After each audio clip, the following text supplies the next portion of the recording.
Hello, Cultureses! Você que está com a gente pela Twitch, pelo YouTube ou pelas plataformas de áudio, sejam todos muito bem-vindos, bem-vindas, bem-vindes a esse momento histórico, porque hoje, comigo, com o senhor Rômulo Barão e com o senhor R. Mendonça, está o cara da literatura infanto-juvenil nacional que dispensa todas as apresentações. E eu também não posso falar muito porque eu estou emocionada e estou nervosa de ter ele aqui com a gente hoje. Muito obrigada, Pedro Bandeira, seja muito bem-vindo. Muito obrigado, queridos. Que bom estar com vocês. Vocês são a idade dos meus filhos. Os meus leitores atuais já são meus netos, né? Já não são mais meus filhos, já são meus... Tomara que eu alcance os bisnetos. Aí seria bom mesmo. Vai pensar. Nas mãos de vocês. R. Mendonça, por gentileza, fala oi pro pessoal e dá o seu recado que sua esposa pediu para dar. Não esquece, tá? Fala, queridos aventureiros! Estou aqui, dessa vez, sem narrar nenhuma mesa de RPG, só participando com um grande mestre aqui da literatura, que eu sou um grande fã também, né? Eu tô até nervoso, assim como a Tati. É emocionante, né? Nós que escrevemos, encontrar um escritor assim que a gente tem tanto apreço, tanto carinho, e tá de frente a frente, assim, na medida do possível, né? Mas eu estou muito feliz. Então, queria avisar aqui, óbvio, né, que minha esposa pediu para dizer que é uma grande fã sua. Já leu livros como Anjos da Morte e A Marca de uma Lágrima. E se eu não falasse isso, ela iria me crucificar, né, para não dizer outras coisas. E meu filho eu já estou introduzindo também na leitura do Pedro Bandeira, vale lembrar. Se você não conhece claro. as obras, meu filho, vocês não sabem o que estão perdendo. Rômulo Barão, agora você, por gentileza, pode abrir o seu coração, porque eu sei o quanto você estava esperando por esse momento, e já aproveita e dá os recadinhos. Olha, então, eu fico incumbido dos recadinhos aqui do Cultura Milanesa, mas primeiro dizer que ter Pedro Bandeira aqui com a gente hoje é uma realização imensa, né? Então, desde que comecei minha carreira de escritor, ainda tão no iniciozinho, tão discípulo ainda deste grande artista que é o Pedro Bandeira, sempre que me perguntavam, sempre falavam quais eram as referências, eu sempre tinha duas referências na literatura para passar, né? Era Pedro Bandeira e André Bianco, né? E sempre falava dessas duas referências para mim, e dizer com maior paixão que foi, acredito eu, que a primeira literatura por amor foi a de Pedro Bandeira, né? Então, quando a gente está no colégio, a gente tem muitas literaturas que a gente vai acrescentar, que a gente é obrigado ali pelo currículo. Claro, tem que ter, você tem que aprender, né, a pegar o gosto, conhecer a nossa história, mas por prazer foi aquela turma incrível, né, aquela galera capaz de grandes feitos que foram os caras, né? Então essa foi a primeira, e depois que você começa a ler o primeiro, é impossível você não seguir em frente, né? Então, dito isso, que tem que estar registrado aqui, acredito que todos nós partilhamos aí desse sentimento de felicidade por hoje, por esse momento. Vamos aos recadinhos, né? Até quase esqueci dos recadinhos aqui. Os recadinhos do Cultura é para dizer a você que o Cultura Milanesa é uma comunidade das belartes. Então, da arquitetura até games, literatura, você encontra no Cultura Milanesa. E aqui a gente gosta da cultura brasileira, hein? E aí você que está assistindo aqui, você não gosta da cultura brasileira porque você é brasileiro, não. Você gosta porque é muito bom. E é por isso que você está aqui, por isso você gosta de assistir. E aí, com base nisso, eu quero dizer a vocês que o Pipoca Milanesa está no YouTube falando de audiovisual BR. Então cola lá para você curtir Vitor Dias falando de audiovisual. Fez uma série incrível sobre Cidade Invisível, nosso folclore, e agora está entrando de cabeça no guia para você saber tudo que há de BR no Netflix, na Amazon Prime, na Globoplay. Então, assim, você vai ter agora um guia completo através do Pipoca para poder se inteirar e curtir aí uma boa maratona. Você tem o Abra Janela para te dar dicas de português escrita. Você tem a série de lives no Instagram para você poder falar desde K-pop, né, até o cinema, música. Então, cola com a gente no Instagram também. Recadinhos dados, vamos embora.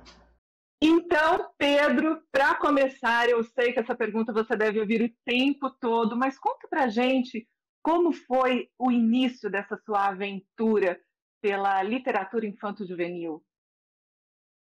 Talvez eu tenha começado, a gente tem introduzido sempre na beleza da fantasia da literatura infanto-juvenil. Eu tenho a impressão que eu fui introduzido a essa beleza são histórias metafóricas, cheias de mil interpretações. Você pode interpretar o Chapeuzinho Vermelho ou a Branca de Neve de qualquer maneira, né? De diferentes maneiras, são portas abertas. E foi no colo da mamãe, ouvindo essas histórias, numa cadeira de balanço e adormecendo, que eu talvez ficasse maravilhado com aquilo. Mas como eu tive sorte de talvez ter sido bem alfabetizado e letrado lá pela escola, e como eu era um cara muito sozinho, eu era um menino sem companhia, chegava em casa, não tinha com quem brincar, a minha diversão era ler. Ler primeiro o gibi saiu de moda, né? A molecada hoje não lê gibi, lê um pouquinho de mangá, mas não é mania como era no meu tempo. Meu tempo era uma enorme mania. Todo mundo, você comprava um gibi e lia 40, você trocava com os amigos e tal. Além disso, a única diversão que tinha, boa diversão, era o cinema. Não havia televisão ainda. E o cinema, só havia cinema estrangeiro, americano sempre, e legendado, porque não havia dublagem ainda. Então, ou você lia bem e rápido, ou você não podia ir ao cinema. A melhor diversão que havia. Né? Talvez tenha ajudado isso, meu letramento. E, claro, mas eu não lia, jamais li para estudar, jamais li para ficar inteligente.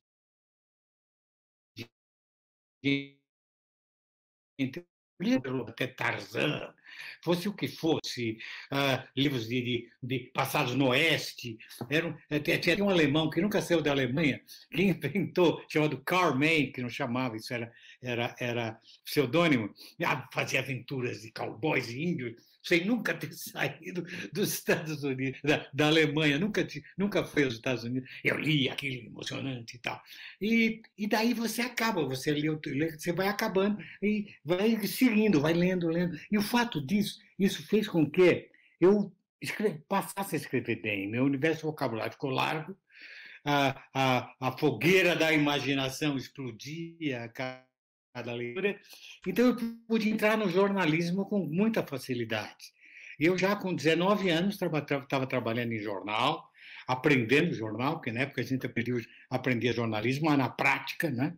E assim virei um redator, um jornalista redator, e fui indo, fiz até por propaganda, publicidade, e fomos que fomos. Achei que eu sempre faria isso, até me aposentar. Sorte minha, porque senão eu estaria aposentado hoje com uma aposentadoria bem pequenininha e não tinha nada que fazer, a não ser ir para a praça jogar dominó com os outros velhinhos.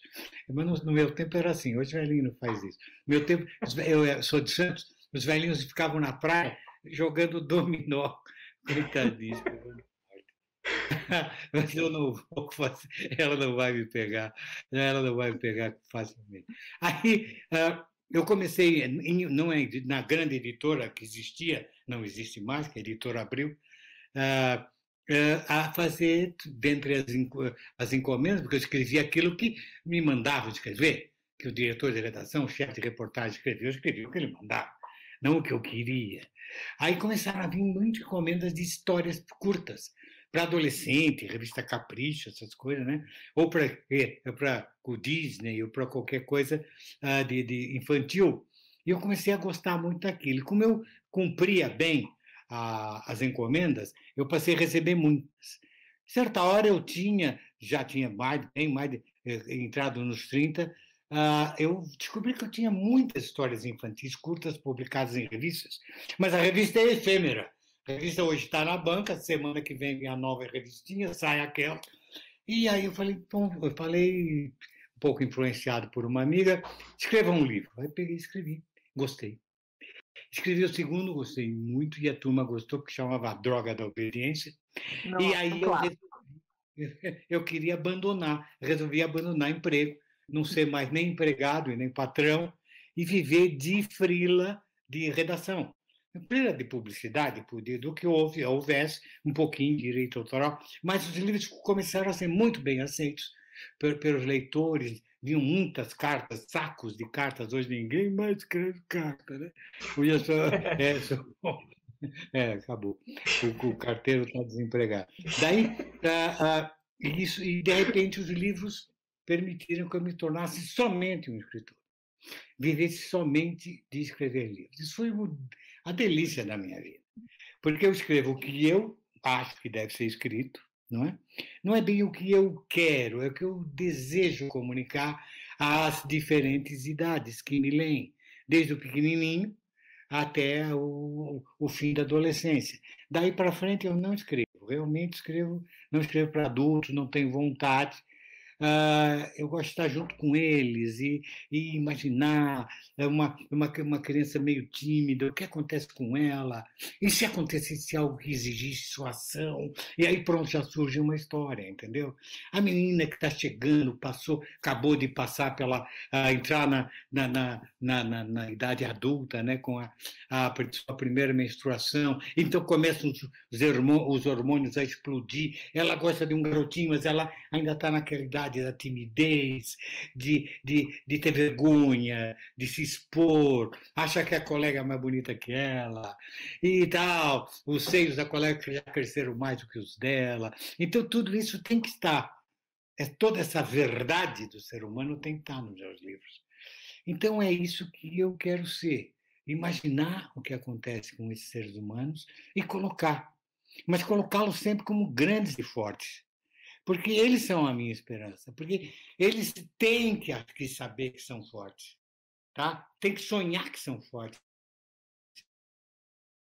Gente, que lindo, né? Perfeito, perfeito. Nesse...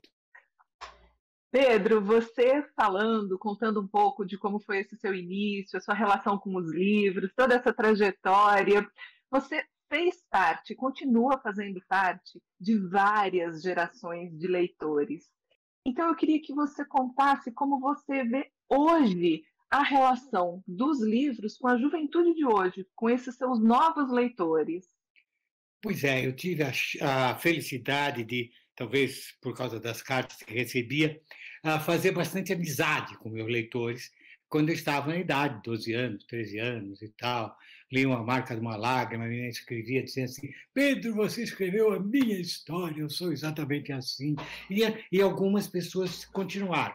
Hoje estão adultas, com cheio de filho, os filhos já estão grandes. Eu tenho uma que eu amo, do Rio de Janeiro, que ela tem 2 filhos maravilhosos, e a filhinha dele, que é linda, é bailarina do Municipal, você imagina? 15 aninhos. Uau. Então, é a minha netinha maravilhosa. E tem outras, o Moisés, que é filho da... Mas então, da Janaína, tanta gente bacana, gente que já não está no Brasil, que mudou para os Estados Unidos, eu recebo a comunicação dela, eu ia fazendo uma live, tinha gente de Portugal e da Alemanha e da Austrália falando comigo, leitores que já se espalharam pelo mundo. Isso foi muito gostoso, muito bacana. E essa geração dos filhos dele continuam junto comigo, sabe? Eu continuo aí agora virtualmente, via WhatsApp, eu respondo todos os e-mails. Aliás, até se quiser falar comigo, chama eupedrobandeira@gmail.com. Eu respondo, na medida do possível, tá? Respondo tudo que vem, né? Tudo que é possível responder. Eu sou um só, eles são muitos, e me mantenho muito com ele. Agora, você perguntou como ao longo do tempo. Todo mundo diz que o progresso das comunicações, das brincadeiras, o menino não joga mais peão, ele joga jogos no celular, de games e tal. Então, é mal, era tão bom jogar peão. Será que vai faltar alguma coisa na vida dele porque ele não joga peão? Gente, a vida é essa, as coisas mudam, mas mudam para melhor. Nós não podemos, por exemplo, se temos um filho ou uma filha muito desinteressados de tudo, a gente não pode achar culpado fora da gente. Dizer, a culpa é do game. Não é. A culpa é tua que não deu a atenção que teu filho precisava. Sabe? É isso, cara. Não tem outra. Sabe, meu filho só fica vendo televisão, vendo, sei lá, esses youtubers e tal. Mas se ele estiver vendo YouTube, você chegar, filho, vamos passear com o papai? Ele não vai, não vai? Não quer passear? Vamos jogar bola com o papai? Ele não vai?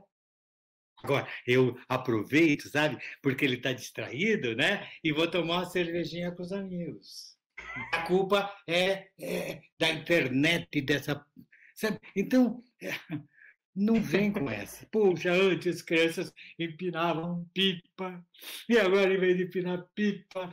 Gente, peraí, não faz mal nenhum não empinar pipa.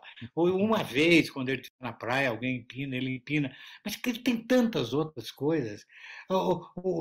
Na formação, o ser humano precisa de tudo. Ele precisa de livro, mas ele precisa também brincar, ele precisa jogar videogame, ele precisa encontrar os amigos, ele precisa ir em festa, precisa namorar, ele precisa engolir o mundo, ele precisa ter tudo. Agora, se eu não dou coisas a ele, dou só a chance dele ficar fechadinho nos jogos, a culpa é dos jogos? Não, é verdade. Tá, então vamos ver, vamos pensar mais profundamente. O progresso só vem para nos ajudar, tá? Sabe, a culpa do assassinato não é da faca, é de quem empunhou. Entende? Não adianta você botar a culpa na faca. Se a faca não tivesse, ele não teria matado. Então a culpa é da faca. Não é bem assim. Tá? Então não vamos tirar a nossa responsabilidade como educadores. Eu sou um escritor sou um escritor educador. Eu tenho muito que ver com isso. Me preocupo muito com a educação num país onde metade da população é adulta, por pesquisa, é analfabeta funcional, incapaz de entender um pequeno texto ou de escrever uma cartinha. Essa é a verdade. Então não vem dizer que eles deixaram de ler. Quer dizer que antes liam? Não, eles eram analfabetos.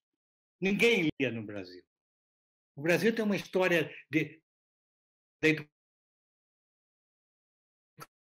educação de analfabetos totais. Quando eu era menino, na década de 40 e 50, metade da população era de analfabetos totais. Tá? Então, não vem com essa. Quer dizer, as pessoas da minha idade, metade, não sabem ler. Entendeu? Agora são poucos que a turma foi morrendo. E houve depois da ditadura militar, conseguimos fazer uma corrida e tem escola para todo mundo, mas ainda a escola não é tão boa. Entendeu? A gente ainda tem dificuldades. Os meninos chegam no ensino médio, meio analfabetos, porque naquela pesquisa PISA, o Brasil está sempre lá embaixo. Então a culpa é do game. A culpa é do game. Eles são analfabetos por causa do game. Analfabetos por causa dos podcasts, é por causa do youtuber. É por isso que eles são analfabetos. Se não tivesse, eles leriam. Que é isso? Vamos ver. Não é por aí. Não é por aí. Aqueles poucos meninos e meninas que foram bem letrados e que gostam de livro, eles também gostam de internet, continuam lendo. Sabe? Eu tenho um leitor que me escrevia no ensino médio. Eu conheci essa menina, é uma menina de São Paulo. Ela disse que não gostava de ler. Daí ela leu A Droga da Obediência em 1984. E disse que a partir daí ela gostava de ler. Aí ficamos amigos, continuamos a nos corresponder. 4 anos depois, ela me escrevia para discutir o Canaã do Graça Aranha. Um livro pesado.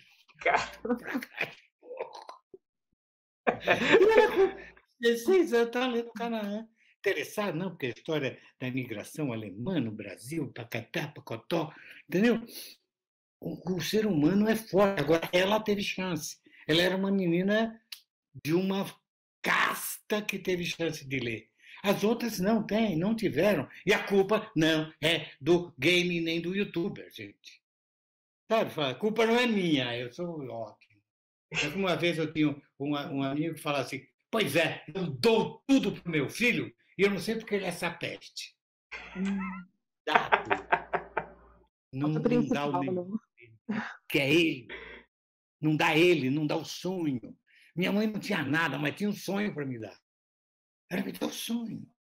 Me abriu as portas da fantasia. Tá, eu nunca tive uma bicicleta, não podia comprar uma bicicleta para mim, naturalmente. Na época, quando eu era criança, as bicicletas eram só importadas, né? Não é como hoje, né? Tudo é indústria nacional, né? É, né? Tá bom. Então eu não pude e tal, nem aprendi a andar de bicicleta, não tinha, nunca fui a clube, eu não sabia o que era uma piscina, nunca tinha visto uma piscina antes. Mas e daí? Ela me deu o melhor, me deu ela. Eu tinha ela. O que mais eu precisava? Meu pai já tinha morrido, mas eu tinha totalmente para mim. Não tem presente melhor, gente. Eu Que vejo isso, maravilha, eu né? chego a estar com coisa aqui, porque me lembra muito o que minha mãe fez por mim, né? Minha mãe é deficiente auditiva, é semi-analfabeta, mas ela me deu isso aí também, me deu o sonho. E isso ninguém tira da gente, né?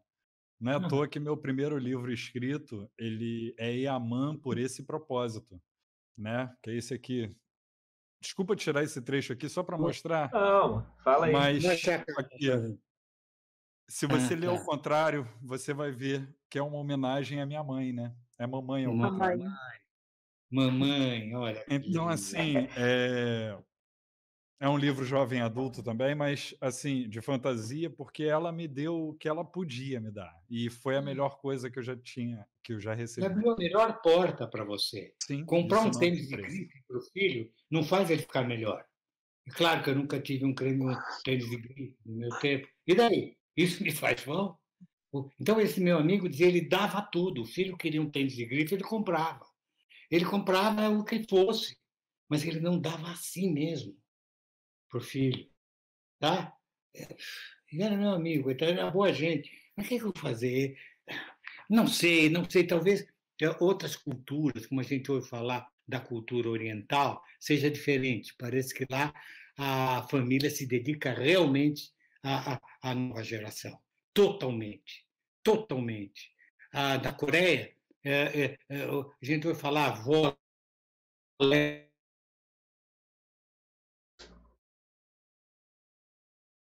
Rômulo, tentar olhar pela janela para ver se que a netinha está se portando bem na escola e tudo mais. E a Coreia, um paísinho pequeno daquele, que nos anos 60 tinha saído de uma brutal guerra e o PIB deles era igualzinho ao do é. Brasil, as dificuldades deles eram mais ou menos como as nossas.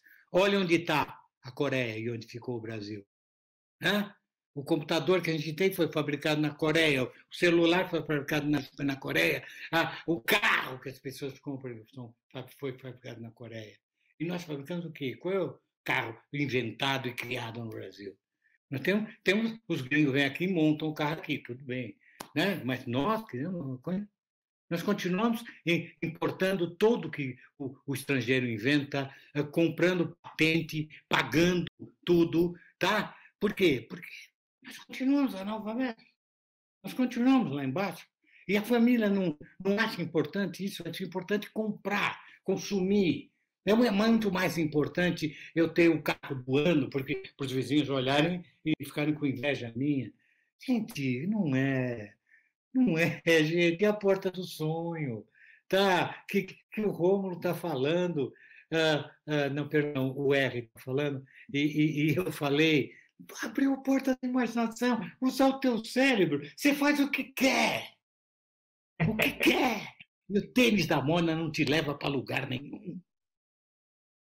Essa é a coisa que eu brigo, porque eu falo com as professoras e elas têm uma dificuldade com os próprios pais dos seus filhos. Tá? Os filhos que têm dificuldade são pais desinteressados. Quando elas chamam uma reunião de pais, esses pais não aparecem. Tá? Então o menino não tem problema, não. Entende? Geralmente é assim. Sabe? Sabe? Viu, Romulo? Você viu você veio. A tua mãe te abriu uma porta, você nunca quis outra. Você nunca Não. pediu outra porta. Aquela estava boa. Aquela porta te jogou no mundo, no ar, sabe? E dali, velho, aí o problema era teu, ela podia largar a tua mão. Ah, Com certeza, cara. É um sonho. E isso que você falou é hiper pertinente. Eu sou professor, né? E é o retrato. O que você falou é exatamente o que acontece. Quando a gente vê os alunos com mais dificuldades, são aqueles que não têm um pai presente, uma mãe presente. Os meus melhores alunos são os que estão sempre na reunião, são os que sempre prestam atenção e dão todo o suporte para o filho. Os filhos que me dão mais problemas são os pais ausentes, que não aparecem nas reuniões, não conversam, não falam com a gente, nós não conseguimos localizar. É, É isso aí. e abrindo um parênteses rapidinho também, falando sobre isso que o Pedro falou, ele no início dessa live, ele falou como os textos se conectavam com as pessoas, né? Que as pessoas vão assim, nossa, se conectou comigo. A fala do Pedro Bandeira também faz isso, porque enquanto ele falava sobre isso, a gente também sentia que o R sentiu aí, né, a experiência que ele teve. Eu lembrei lá quando meu pai me levou lá na Bienal do Livro, deu o meu único gibizinho desenhado na mão do Maurício de Souza, e falou, esse aqui é o gibi do meu filho. E o Maurício de Souza levou o gibi. Aí eu até briguei com meu pai, porque eu era um garotinho. Eu falei, pô, pai, você deu meu único gibi, agora como é que eu vou fazer outro? Eu nem lembro o que eu desenhei ali. Cara, e aí o Maurício de Souza foi devolver o gibi, escrevendo, pô, você desenha como eu desenhava e tal, continue assim, força.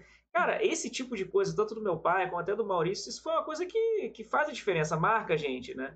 Então, realmente, Pedro. Essa porta do mundo dos sonhos que o Pedro está falando, né? Que quando ela é aberta, ela não é mais fechada, nunca mais. Nunca Ela mais. te abre uma possibilidade infinita de opções, de vidas, né?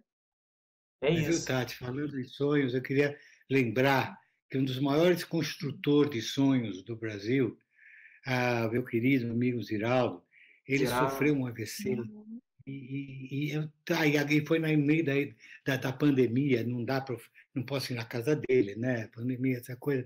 E ele fabricou todos os sonhos de tantas gerações também.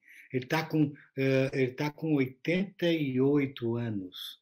Vai fazer 88 anos em 89, ele vai fazer em outubro. Caramba, 89 em outubro.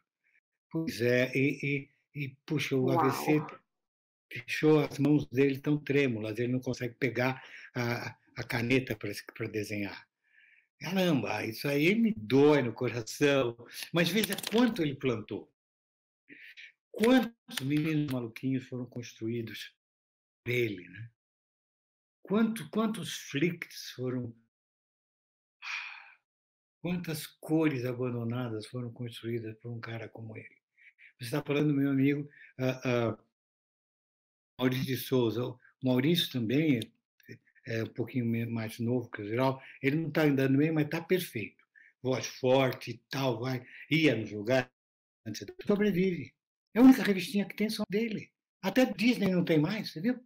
Você procura, não tem Disney nos bancos, só tem a Mônica Alcione. Entendeu? E ele ali, ele botou o gibi dele até na China, sabe? Sabe? Pô, esses caras brigam. Eu acho bacana, eu me sinto orgulhoso de brigar. E muito feliz de a minha briga ter sido aceita por tantas crianças. Tá? Mas provavelmente, como você disse, talvez por aqueles pais que incentivaram. Aquelas crianças que talvez não se incentivaram, não leram meu livro. Sabe? Aí estava adotado, mas o moleque não leu. Aí você vai ver, ele foi mal letrado, não foi estimulado, ele tem dificuldade de leitura. Eu vejo isso porque, como eu falei, né, minha mãe não sabe ler, né? Minha mãe é semi-analfabeta, ela não consegue ler um livro direito. Mas eu lembro que quando eu pedi o primeiro livro, né, eu comecei no gibi também com Maurício de Souza e fui pegando gosto pela leitura.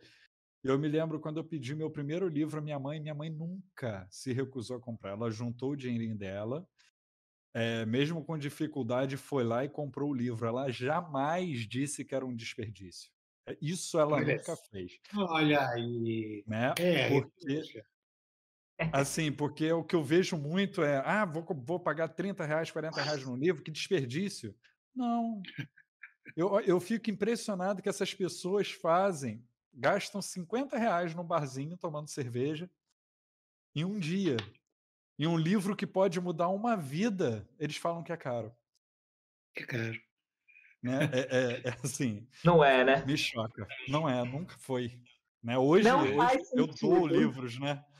Hoje eu dou livros, graças a Deus. Hoje eu tenho uma possibilidade de comprar livros, de adquirir, e dou bastante livros, né? Dou para escolas que eu trabalho, que eu vejo que tem problemas com aquisição de livros. Eu vou doando, porque são coisas nós compramos, lemos e eu acho que temos que passar para frente aqueles que dão para passar, né? Claro que tem uns queridos que a gente guarda, mas é isso aí. Olha, Mas aí, você precisa do professor, da professora, para promover esse livro. Não adianta você dar um livro, ele fica lá fechado na biblioteca, ele não anda sozinho, o livro não tem perna. Tá? Exato. Então, aí, como o pai e a mãe não fazem coisa nenhuma, a professora que tem que fazer. Então, veja, você, professor, você não pode substituir a família. Por mais que você faça pelo teu aluno, como é que você vai substituir a família? Impossível.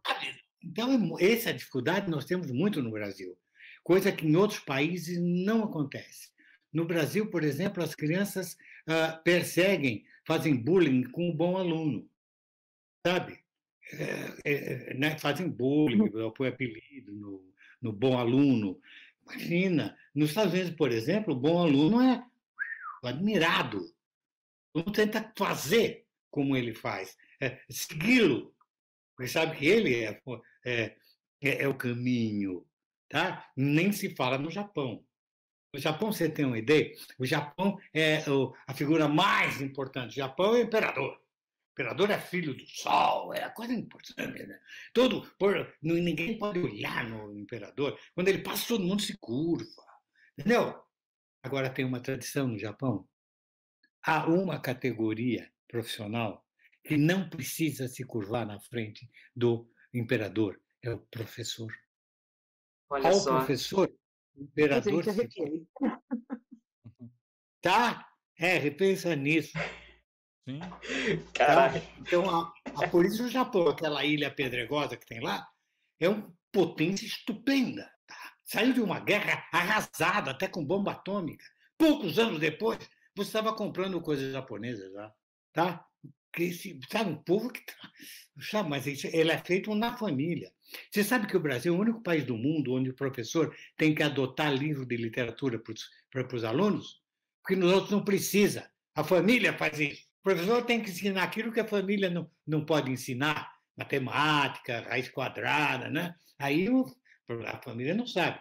Agora, levar num museu, levar num concerto, sabe? Comprar um livrinho, botar no colo, mostrar figurinha, não é um problema da escola.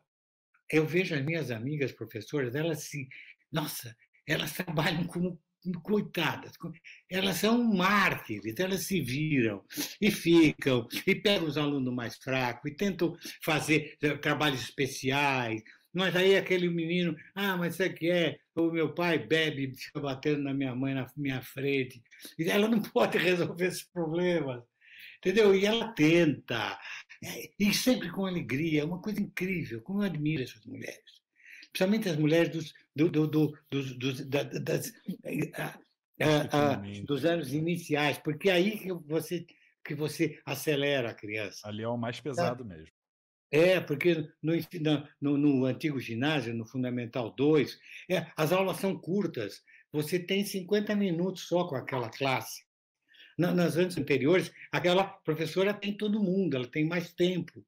Não tem todo o tempo do mundo, mas tem mais chances. E elas se viram, viu? Se viram, olha, a gente ver, olha, outro dia ouvi dizer um sujeito que ele era tenente, formou-se, se patenteou-se como tenente no Agulhas Negras. Aí, já um jovem tenente, ele achou que ganhava pouco, tentou botar fogo no quartel em protesto, e aí, por causa disso, ele foi punido,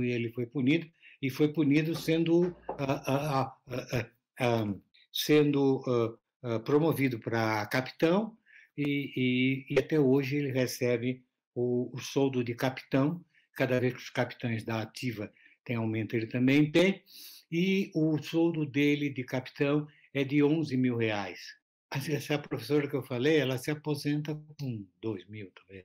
Não, eu estou falando por hipótese. Por hipótese. Mas mais ou menos por aí mesmo, o salário por do aí, professor. É por aí os países. É por aí. Você vê? Então, olha, não vamos botar a culpa na internet. Olha, a tecnologia permite que a gente possa estar falando aqui. Não fora isso, como é que eu ia falar com vocês, conhecer vocês? Entendeu? Então, olha, gente, eu admiro muito o trabalho que vocês fazem, tá? Vocês estão nessa vida de abrir a porta do sonho, da imaginação, da liberdade para essa criançada, tá? E via o quê? Via uma comunicação eletrônica maravilhosa. Botar culpa nessa comunicação. Verdade. Meninas, o papo tá muito gostoso, mas agora eu vou ter que ser a chata, porque a gente tem que chamar um dos quadros, Pedro. Esse é um quadro muito especial.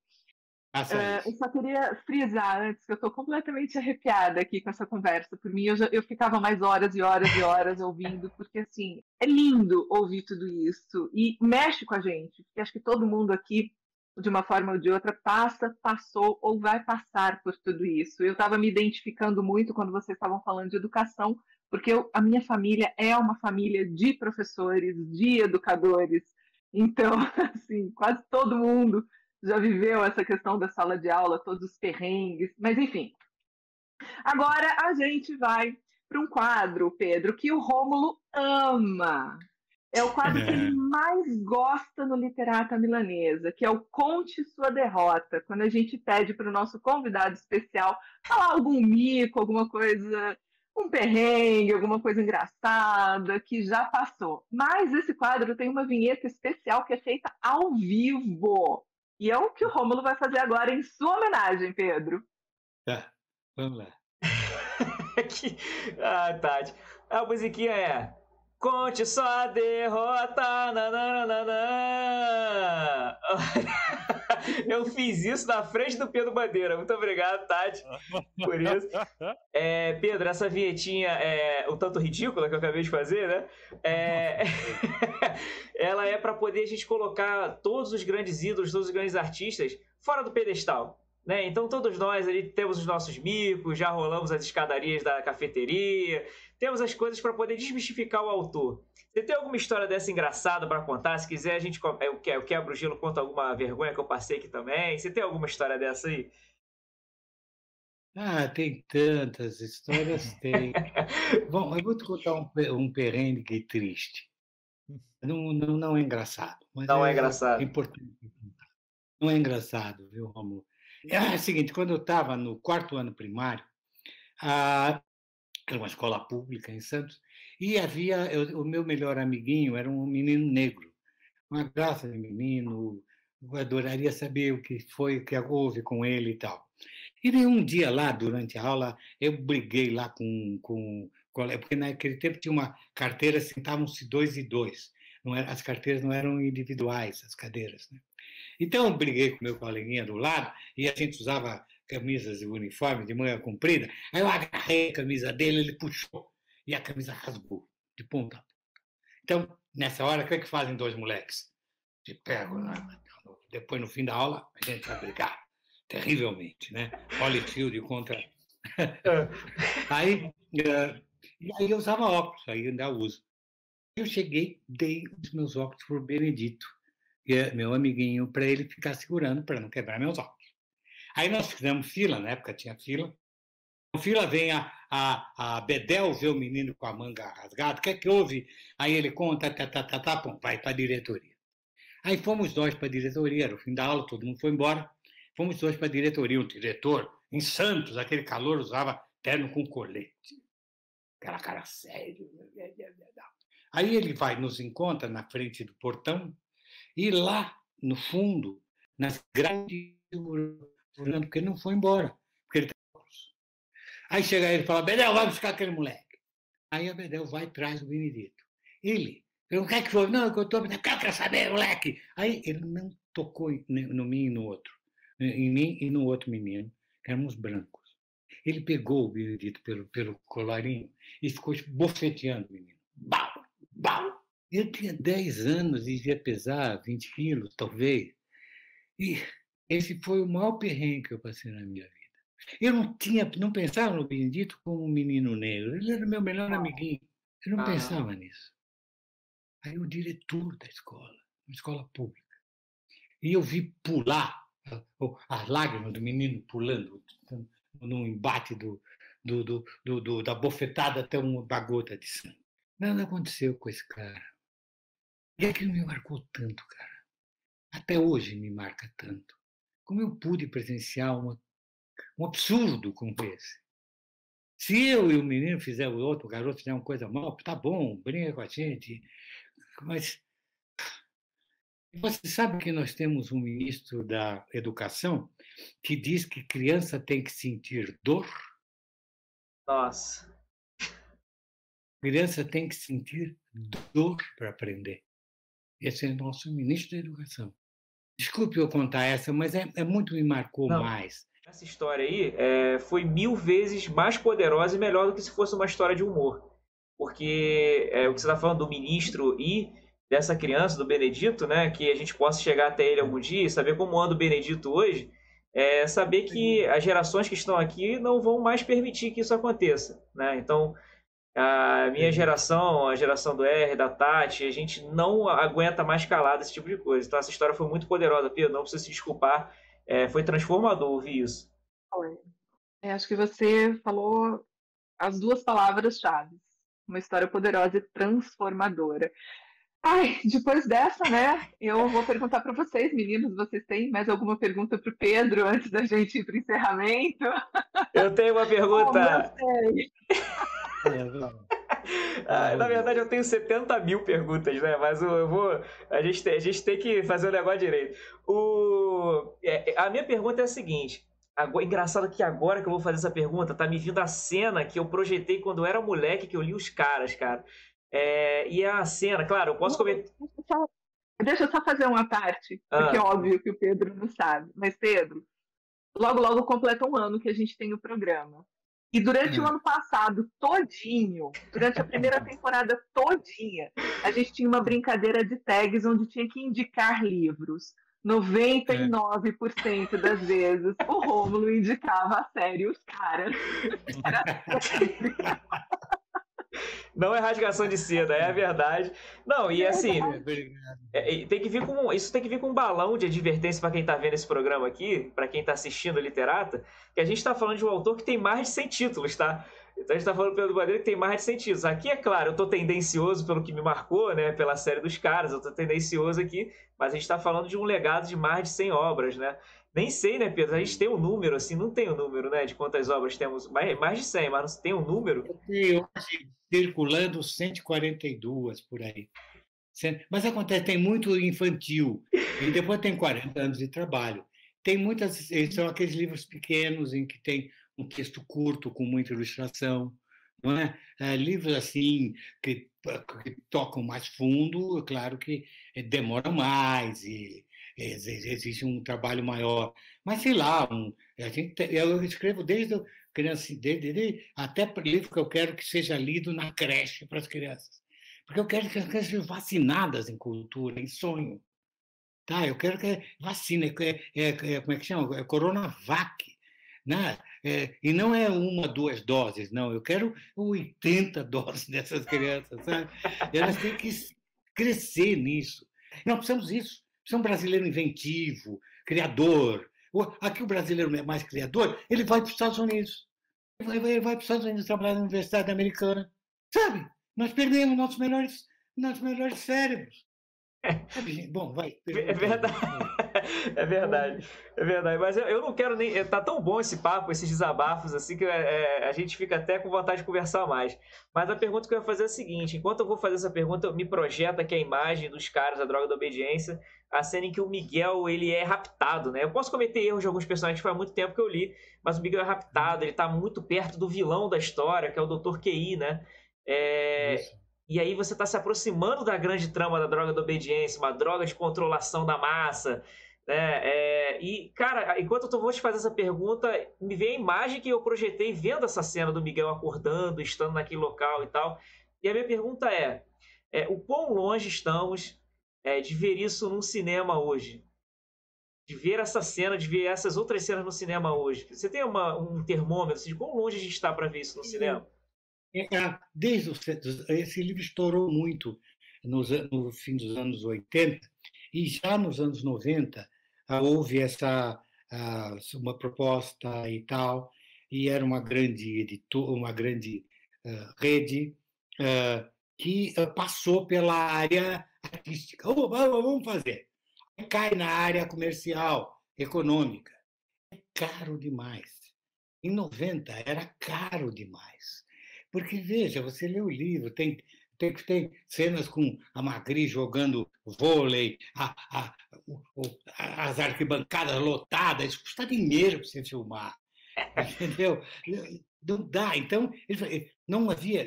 Seria uma novelinha juvenil, na época era novela, não havia série, né?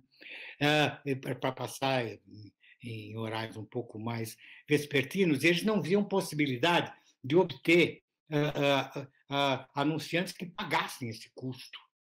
Tá? E assim foi rolando. Várias vezes, várias coisas foram feitas. Eu fui para filme, para cinema e tal. Mas, puxa vida, você vê, o cinema americano pode gastar num livro, num filme médio menos, 40 milhões de dólares. Sabe, os filmes brasileiros custam 5 milhões de reais, tá? Isso é um bruto no orçamento, entendeu? Tem gente que faz filme com 2 milhões de reais, sabe? Os atores trabalham de graça. Então, esse é o problema. Nós estamos agora que tem o streaming, e tem outra coisa. A tecnologia permite que os filmes sejam mais baratos. Você não precisa contratar 1.000 figurantes para ficar nas arquibancadas. Você faz isso em computador. Os atores trabalham em telas de fundo verde ou azul, tá? Vocês sabem disso, né? Outro dia eu vi, não sei qual desses atores americanos, dizendo: você não sabe como é duro você lutar a espada num cenário azul sem o teu oponente. E você tem que dar a espada e tal. Você não sabe. É assim, depois monta, fica aquela luta terrível e tudo mais. E pula sangue. É barato, é mais barato fazer hoje em dia tudo isso. Então, com isso já voltou. Tem gente trabalhando por isso, né? Para conseguir fazer, não sei se série. Parece que a série seria mais interessante, eles pensam. Porque hoje é a série. E a série se paga melhor quando fica no Netflix, essas coisas assim, se paga melhor. Então já está chegando, mas aí, com a Covid, caiu muito a publicidade da TV. Caiu demais, porque está todo mundo não vendendo nada. Então a primeira coisa que ele corta é a propaganda. Então, eu sei, inclusive, que uma rede enorme de televisão que está aí está demitindo gente e está com problemas, e está no vermelho, e não sei o quê, e caindo anunciante cancelando campanha, ou diminuindo a campanha e tudo mais. Então, a Covid é um momento muito ruim. Mas dessa vez há a chance da série. Então, tem gente aí trabalhando e oferecendo tudo mais, porque hoje há muitos produtores fora as televisões. Antes só tinha televisão. Hoje tem o produtor A, B, C, D, sabe, que você nem vou citar aqui, mas você sabe muito bem quais são. E eles estão produzindo, comprando produções. Tá? Então, as coisas provavelmente devem correr melhor. Mas essas décadas, dos anos 90 e a primeira década dos anos 10 desse século, tudo era muito difícil por causa do custo. Sabe? Se fosse um produtor americano, ele consegue, faz, porque ele tem muito mais mercado. Ele tem um mundo inteiro para vender o produto dele. Nós não temos. Nós fazemos um filme aqui e é só mercado brasileiro. Um pouquinho, talvez a gente consiga em outro país, mas, sabe, você vê quando estreia um blockbuster americano, todas as salas, quando podia ir em cinema, todas as salas de São Paulo ficam lotadas com o filme dele. Quando estreia o filme brasileiro, consegue 2 ou 3 salas para passar. Então, nós temos essa dificuldade. A dificuldade econômica é muito grande e o cinema é uma arte cara. Se você barateia, fica fraco o filme. Entendeu? Então, essa é a história. Mas eu estou bem no livro por enquanto. Vai? Vamos lá. Olha, tá maravilhoso o livro. Alguma pergunta bem rapidinho antes da gente encerrar? Tenho sim uma pergunta só. É bem curtinha. É. Bandeira, O que... Tem o nome do meu avô, gente. Pedro, o que você diria para as pessoas que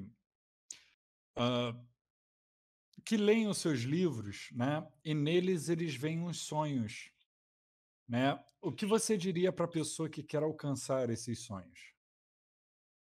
Se ele é um sonhador, porque é o seguinte, a literatura tem a vantagem de não estar pronta.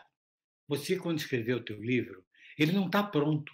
Ele precisa da presença do autor, do leitor, para imaginar os cenários que você não descreveu, para imaginar as roupas dos personagens que você não escreveu, o tom de voz deles. Ela inclusive, escreve outro livro quando lê o teu livro, da mamãe. Ela escreve outro livro e passa a ser dela. Ela passa a ser teu parceiro. E até seu parceiro, se ele chegar para você, um leitor, e falar, eu acho que o personagem é assim, e não era o que você tinha pensado, você não pode dizer que ele está errado, ele está certo. Porque o livro que ele leu é dele. Eu me lembro, sabe, isso me foi revelado quando eu estava começando, eu estava numa Bienal, e passou uma menininha de uns 5 anos, levando do braço um livro que eu havia escrito. Né? Eu falei, que bonitinho, esse livro é meu. Ela falou, não é meu.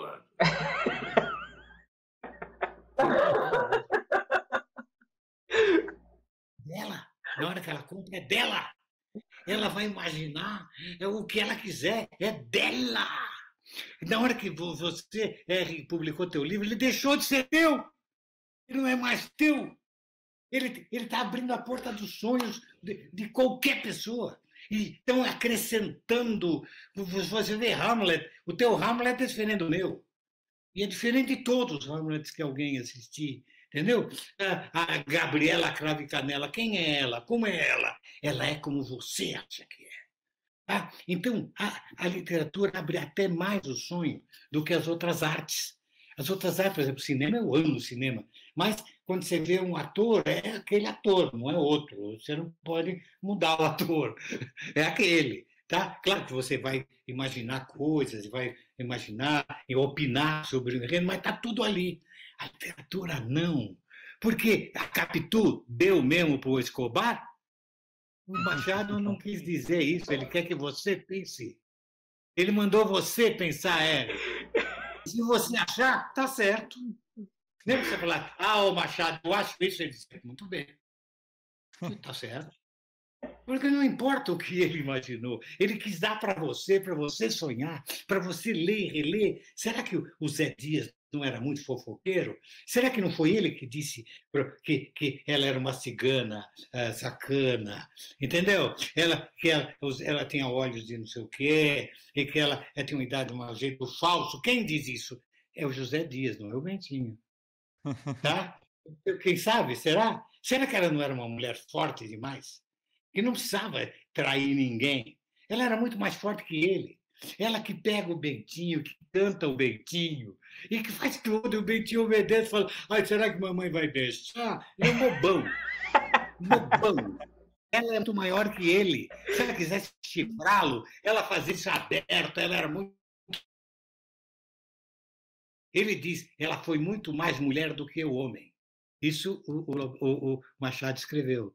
Agora, quem vai chegar a essa conclusão, e vai ser a conclusão definitiva, a sua será definitiva, mas o livro continuar vivo, fazendo todo mundo pensar, botar nele a sua própria moral, a sua própria maneira de ver a mulher esmagada do tempo, mas não é o fato de ser esmagada que ela não era tão forte quanto qualquer mulher que não fosse esmagada. Ela tinha força, podiam esmagar a força dela, mas ela era poderosa. Tá? E você vai pensando tudo isso. Ele quis isso mostrar. Tá? Então, qual é a solução? Não há solução para a literatura. Não é para solucionar. É para abrir porta, chutar o balde. Cada um acha o que há, o que é. Eu gosto de deixar o máximo de portas abertas. Tá? Em meus livros.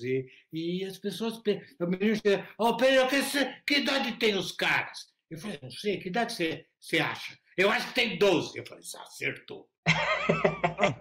Ele tem 12. Ele tem 12, ele quer ser o cara. Ele é o cara. Entendeu? Ele é. Para ele ser. Para ele sentir. a força dos caras, a carinho deles, a beleza deles, sabe? Eles são sonhos, eles não são gente. Você é gente. Você, meu leitor, é gente. Ah, e o livro é absolutamente teu. Tá? Essa é a beleza da literatura. Por isso que você deixar crianças mal letradas, incapazes de ler um livro, é um crime que você faz com elas. Um É um aleijamento. crime que o Brasil faz com essas crianças. Tá? Expulsar da escola a criança que tem dificuldade. Pô, se ela tem dificuldade, trata das dificuldades dela. Como expulsa? Um médico, se o cara está muito doente, ele não expulsa do hospital. Trata o paciente. Aqui na escola, não. Se a criança vai mal, eu expulso da escola. Porque só. Ela não é, ela tem um problema. Ela está lá para resolver esse problema. Você que tem família, você, Tati, que tem família de professores, pergunta para eles. Sabe, o que é que eles são? Eles são médicos. Tá? Aquele que está mais doente, eles têm que tentar tratar. Mas antes, no meu tempo, expulsava, suspendia 3 dias. Sabe? Por quê? A criança tem dificuldade, sim. Ela tem, não está entendendo. Então ela precisa de você. Sabe, tudo isso a gente tem que repensar. Para construir esse novo país, nós precisamos repensar tudo isso. Isso tudo é nossa responsabilidade de adultos. E vocês que são comunicadores de literatura, de inteligência, a responsabilidade de vocês é enorme. Sabe? Não é brincadeira o que vocês fazem. Vocês não estão brincando de fazer internet. Não. Tá? Imagina quem ouve vocês e ouve o que vocês dizem. Imagina a responsabilidade que vocês têm, gente, num país que precisa disso. É carente disso. Tá? Não vou dizer que as bobagens que estão na internet sejam más. Tá bom, é para divertir, não, tudo bem. Mas aquele que pegou boi na unha e disse, eu vou fazer, haha, como vocês, não é brincadeira, não. Vocês não estão brincando. Tá? É leve, tem que ser alegre, tem. É porque a inteligência, o sonho é gostoso, é alegre, não é chato. Não pode ser chato. Tem que ser agradável, fofo. O que a gente tem que vender para eles é carinho e a nossa esperança, que é a minha esperança de velhinho, meus amores. Muito bom, gente. Gente, depois dessa mensagem maravilhosa e emocionante, que o Romulo sabe que já estou aqui, literalmente. Perdemos Tati Cleves, coitado. Perdemos Tati Cleves. Calma, Tati. Eu sou emotiva. 2. Bom, meninos, eu só tenho a agradecer, R e Rômulo, por terem compartilhado esse momento tão especial. Agradecer a você que ficou aqui com a gente durante toda essa trajetória, durante todo esse programa. Reflitam, pensam e espalhem essa mensagem para todo mundo, que somos nós, são vocês que vão mudar o mundo. Tá? E Pedro, muito obrigada por essa aula, por esse papo, por todas essas mensagens. Você não faz ideia, vou usar agora a palavra do Rômulo, de quão transformador foi esse nosso papo. Muito obrigada de coração. Muito obrigado a vocês, amo vocês e aposto em vocês. Aposto em todo mundo que tá afim de mostrar a cara, a tapa, para enfrentar o problema brasileiro, tá? E vocês estão aí para isso. Eu amo vocês. Vamos nos encontrar, espero que todo mundo se encontre. Eu agora também estou nas redes sociais, estou no Instagram, Pedro Bandeira, a gente brinca bastante lá, estou também no YouTube, Pedro Bandeira, escritor. Vamos nos manter juntos, unidos. Agora eu confio tanto em trabalhos como vocês e tem tão pouco gente como vocês fazendo esse tipo de trabalho. Mas não precisa ser muitos, precisa ser forte, porque as crianças, os adolescentes precisam disso. Eu precisei desse apoio, desse sonho. Tá? O sonho abriu a porta do mundo para mim, eu fiz o que quis. Eu tinha o poder, eu tinha a força, como dizem lá no... Como é que é aqueles filmes lá do He-Man? Eu tenho a força. Eu tenho a força, sabe? Eu tenho a força. Sério, eu tenho a força. Posso fazer aquilo que eu quiser. Porque eu tenho os caminhos. E os caminhos são meus. Eu posso trilhá-los, eu não tenho medo dos caminhos. E vocês não têm. E não podem ter. Tá, então, gostei muito de falar com vocês, viu? Amo vocês e quero todo sucesso para vocês. Não desanime, cabeça erguida. Não baixe a cabeça para ninguém, não. Tá Prazer bom? foi todo nosso, Pedro. Eu só queria dizer o quão honrado eu fiquei em conversar com você pessoalmente. Agradecendo aí, com certeza, ao Rômulo, à Tati, por terem me chamado para fazer essa conversa aí com você. E, assim, estou realizado, essa é a verdade. Muito obrigado pela conversa de hoje. Bom, acho que dá para fazer a despedida aqui, dar um tchau para vocês, dizendo que o Rodrigo não fique enciumado aqui, mas nos sentimos todos filhos de Pedro Bandeira, né, do seu legado, da sua obra, e vamos lutar por esse legado até o final. Aos arrobas, para você poder ficar antenado em tudo que está acontecendo aqui. @Cultura Milanesa, siga esta cozinha das belartes. @Canal Literata, com 2 L's de canal e de literata. @Infinity, com 2 F's e 2 T's, chamar com F só ele nem te atende. @Rômulo Baron, @Tati Klebs, @R Mendonça Venâncio, nosso convidado especial desta mesa maravilhosa. Eu, Pedro Bandeira. Se você não segue ainda o Pedro Bandeira, faça isso. E assim finalizamos por aqui. Um beijo para todo mundo. Beijão, gente! Valeu! Um beijo, gente.